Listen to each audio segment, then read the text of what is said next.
Welcome back to Appetite for the Outdoors. I'm Chef Chad McIntyre, and today we're doing something a little close to home over here. We're doing an Eastern Carolina fish stew. So let's get started. We've got a 6-quart Carolina cooker Dutch oven right here, and we're going to get it over medium-high heat to kind of get everything moving.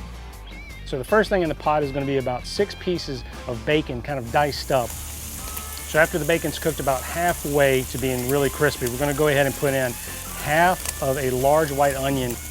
All right, next we're going to go in with about a tablespoon of chopped garlic.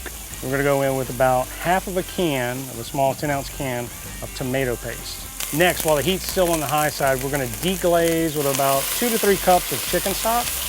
And we're going to go ahead and put our potatoes in. We turn the flame down to a medium-low, and we're going to go ahead and put our fish into here.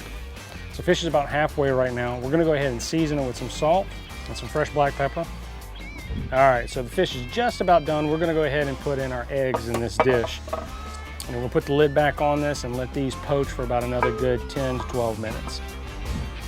All right, so there you have it, a nice traditional East Carolina fish stew dish.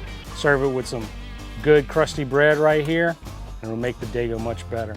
As always, it's great taking wild game in the outdoors, but it's even better when you can incorporate it into a dish.